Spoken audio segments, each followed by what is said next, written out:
자, 시작하겠습니다. 안녕하세요. 국어 강의하는 손석표입니다. 날씨 추운데 오셔서 굉장히 고생 많으셨습니다. 입학 축하드리고요. 학교 어떻게 시험 내는지, 그리고 수업 어떻게 하는지, 그리고 지금 어떤 것들이 필요한지 중심으로 말씀을 좀 드릴게요. 저희가 3월 1일 날에 오전에 이제 문학 문제 해결 실전 특강을 무료로 진행할 예정이에요. 이 강의 같은 경우에는 아시겠지만 학교에서 굉장히 생소한 문학 작품들을 조금 출제를 하거든요.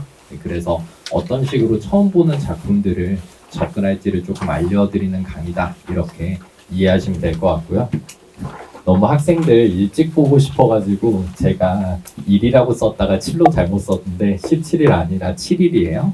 그래서 7일날 개강이니까 첫 주부터 오셔가지고 열심히 같이 해보시면 될 것 같다. 이렇게 이해를 하시면 될 것 같습니다. 유튜브에 제 이름 쳐보시면은 이제 석표국어라는 채널이 있어요.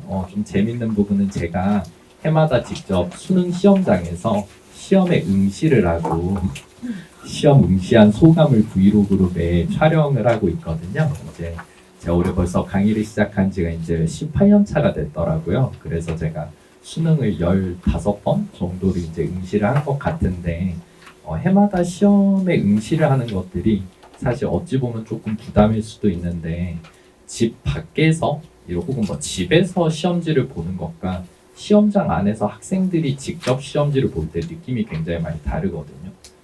진짜 시험이 많이 어려운 애는 진짜 보면은 눈물 날 때가 되게 많은 게 예전에 2023학년도 수능이 진짜 어려웠었어요. 올해도 어려웠지만 23학년도 수능도 굉장히 어려웠었는데 제 앞에 요즘 이제 저보다 등치가 산만한 애들이 보죠. 진짜 등치가 산만한 친구가 이렇게 회색 스웨셔츠를 입고 시험을 보고 있었거든요. 근데 시험이 너무 어려워가지고 이 친구가 풀다가 시험을 보다 화이트아웃이 온 거예요. 그런데 수능은 보다 보면 중간에 시간을 안 알려주거든요. 딱 한 번 알려줘요. 10분 남았습니다. 이렇게 딱 방송 한번 나오는데요.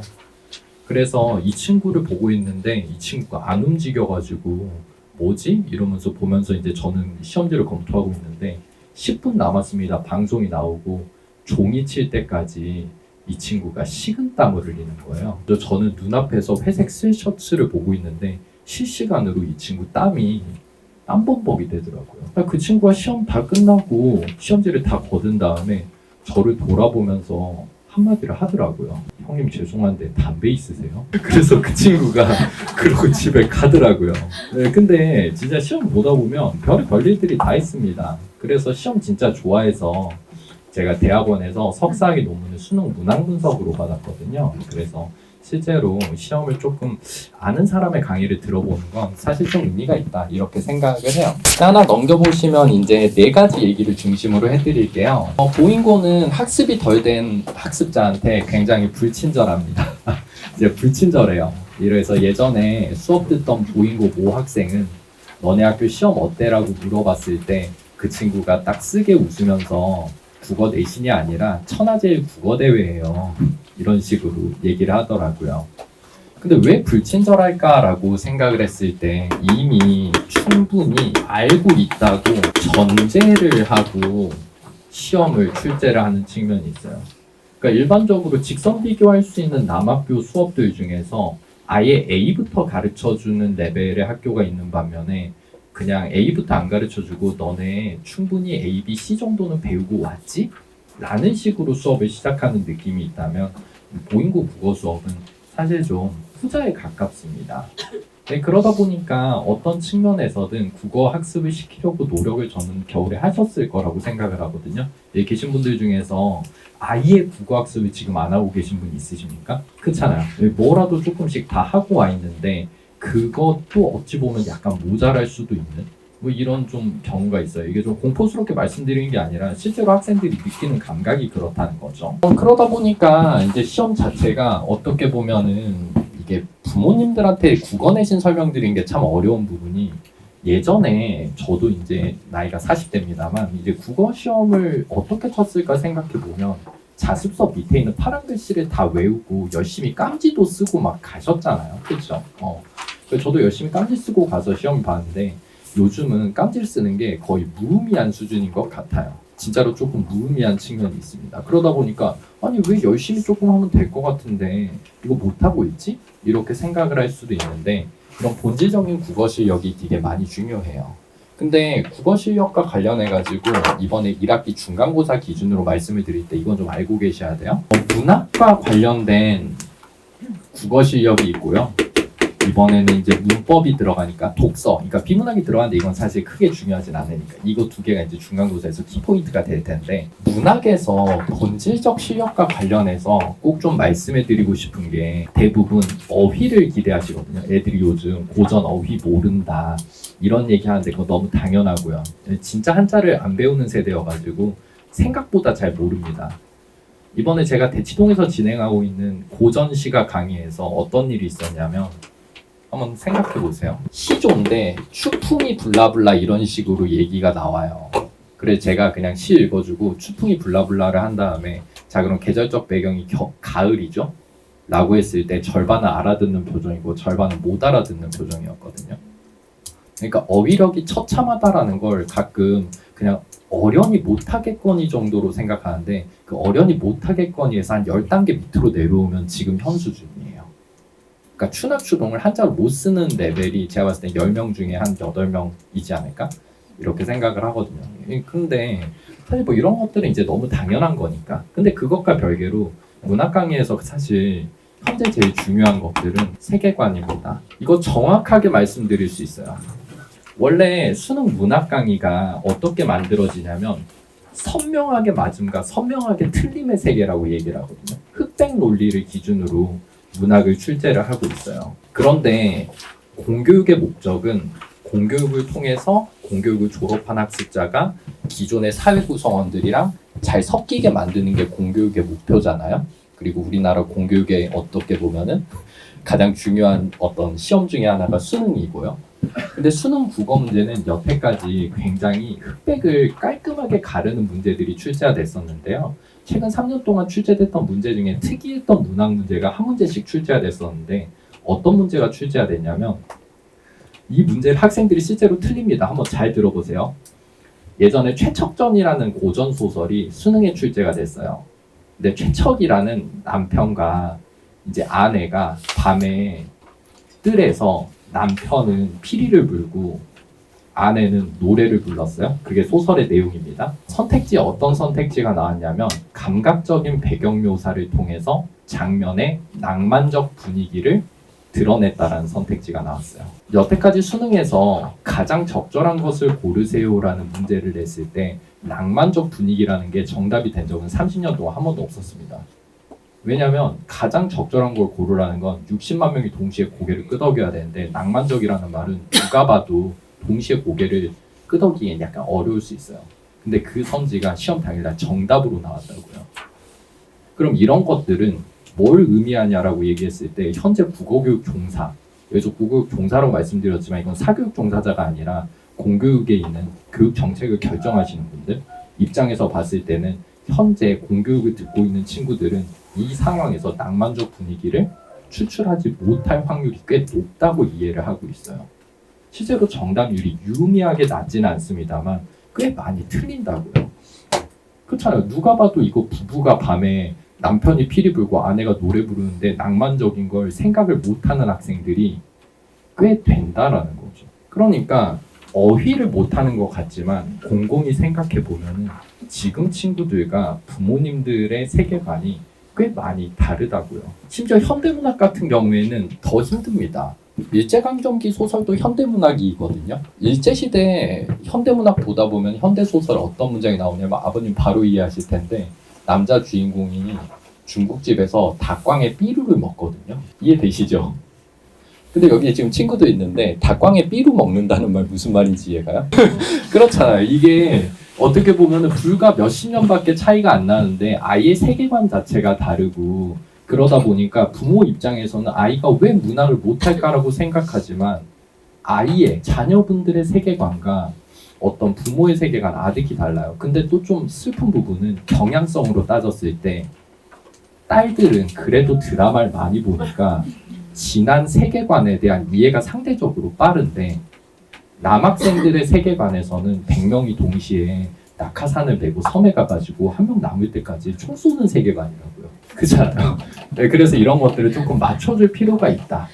이런 것들을 조금 맞춰줄 필요가 있다라고 생각을 하시면 될 것 같고요. 문법 강의 같은 경우에는 제가 생각했을 때는 실제로 풀이 능력이 조금 필요해요.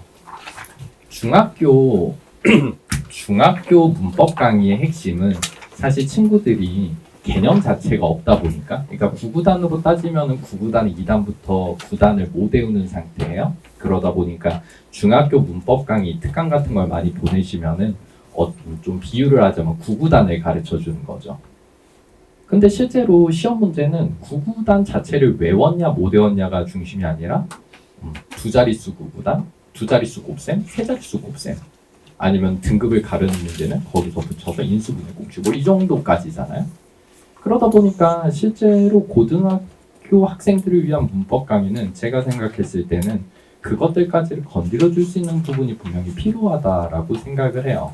뭐 지금 저희 안내문에 없습니다만 저희 내일 대치 본원에서 오후 2시부터 저희 이제 4주 동안 문법 강의가 개강이 되는데 기본적으로 실제로 좀 풀이 능력을 가르쳐 줄 수 있는 형태로 수업을 좀 진행한다, 이렇게 보시면 될 것 같고요.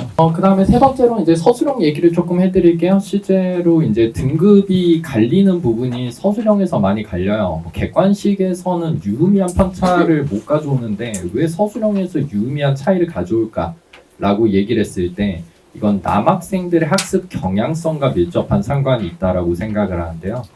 저도 그렇고 저도 남고 나오긴 했습니다만 남성의 기본적인 생각은 큰 틀에서 문제가 없으면 나머지 것들은 자연스럽게 해결될 거라고 조금 기대를 하거든요. 아마 대부분 동의하시지 못하시는 어머님들의 표정과 고개를 끄덕이시는 아버님들의 표정이 있는데 그랬던 것 같아요. 저도 생각해보면 내신으로 따졌을 때 그냥 큰 줄기에서 이렇게 이해가 틀어지는 게 없으면 시험 당일날 내가 그냥 상황을 핸들링해가지고 할 수 있을 거야 라고 기대를 하고 시험장에 많이 들어갔던 것 같아요.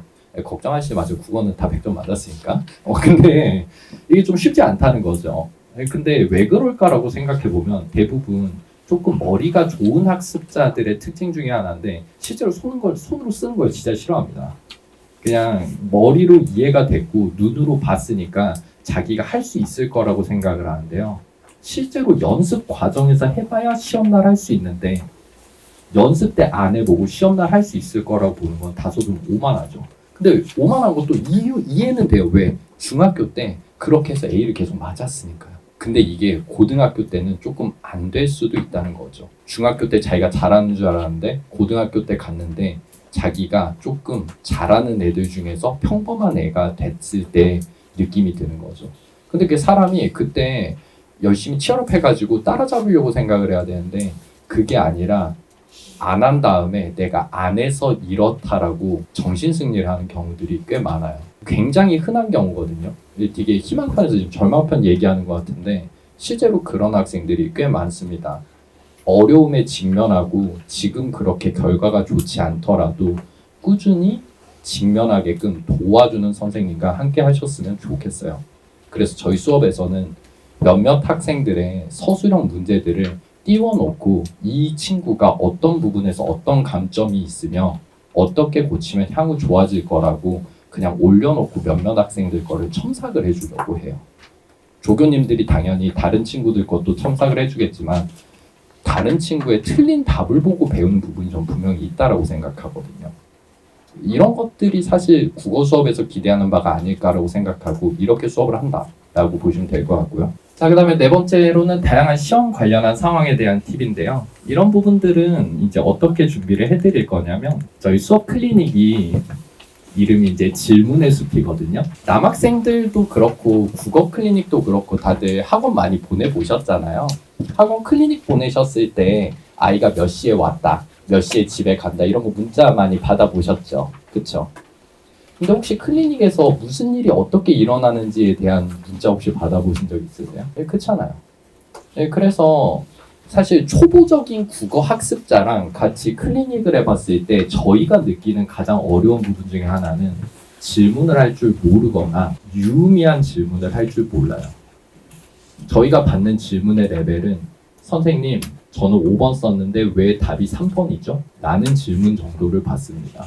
그러면 어머님들, 아버님들 보시기엔 질의응답이 됐죠. 근데 지금 얘기 들어보셨을 때 이거 유의미한 질의응답이라고 생각하세요? 저는 아닌 것 같은데요. 그래서 저랑 저희 조교들이 회의를 한 결과 클리닉은 분명히 초보적인 학습자들이 뭔가를 얻어갈 수 있어야 되는데 무언가를 얻어가기 위해서는 분명히 학습이 일어났을 때 필연적으로 발생하는 질문을 우리가 먼저 조금 해줄 필요가 있겠다라고 생각해서 클리닉 제목이 질문의 숲입니다. 질문을 당연히 받아들이겠지만 저희가 유의미한 질문을 드릴 거고 이 유의미한 질문을 통해서 학생이 성장하고 언젠가 저희한테 먼저 유의미한 질문을 던지게끔 이끈다. 이렇게 생각을 하시면 좋을 것 같아요. 올해 수능 국어 많이 어려웠죠. 실제로 질문을 받아주는 레벨이 저도 나와서 받을 거고 올해 수능 국어에서 표준편차 100점에 해당하는 친구들이 와가지고 받을 거예요. 3년 동안 제가 가르쳤고요.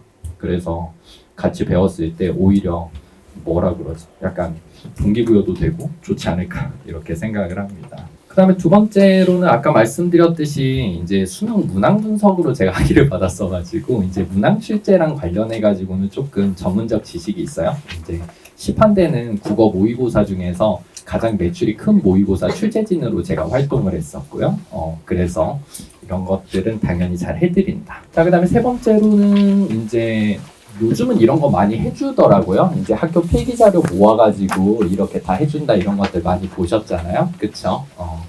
드리고 싶은 말씀은 제가 이제 17년 전부터 이걸 했는데 많이들 따라 하셔가지고 이제 되게 흔한 컨텐츠가 돼버렸더라고요. 근데 꼭 드리고 싶은 말씀은 잘하는 집은 많지만 원조의 맛은 분명히 다르거든요. 그러니까 대치동에서 제가 이거를 17년 전에 하니까 이것들을 다른 데서 따라하고 이제 다른 지역에서도 따라하고 이런 식으로 바뀌었던 거여가지고 분명히 다른 지점이 있습니다. 자, 마지막으로 네 번째 얘기까지 해드리고 마무리할게요. 날마다 국어 공부를 했으면 좋겠다라는 생각이 되게 많은데 이렇게 학생분들도 계시지만 사실 국어만 과목이 아니고 다른 과목도 있다 보니까 거의 대부분 학원 오기 전날 밤에 숙제를 하고 와가지고 그냥 뭐 하고 클리닉 하고 뭐 이 정도인 것 같아요.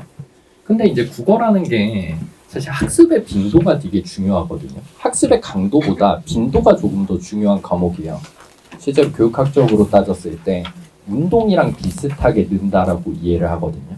그래서 날마다 학습을 꼭 가져갈 필요가 있는데 저희가 아침마다 시험 범위랑 관련된 어휘라든지 개념 관련한 부분을 많지는 않습니다만 이렇게 아침 7시에 카톡으로 문제를 온라인으로 보내드리고 있어요. 그래서 이 문제는 그날 저녁 12시까지 풀지 못하면 응시 자체가 안 되는 시험이거든요. 아침 7시에 보내드리는 건 이유도 있습니다. 학교 가는 길에 예쁜 누나가 춤추는 거 릴스 보지 말고 대부분 학교 갈 때 버스 가는 거 보니까 다 남학생들 그런 거 보고 있더라고요. 그래서 그런 거 보지 말고 조금이라도 이렇게 국어 시험 펴놓고 공부를 하는 게 그런 빈도들이 그런 정성들이 모여가지고 조금은 유의미한 중간고사 결과가 나오지 않을까라고 기대하면서 저희가 준비를 했습니다. 간단하게 정리하면 이런 거예요. 치열하게 준비를 하고 있고 오랜 기간 결과로 증명해 왔어요. 자신 있게 권해드리고요. 여러 가지 방식들로 학생의 성장을 이끌도록 하겠습니다. 여기까지 말씀드렸어요. 감사합니다.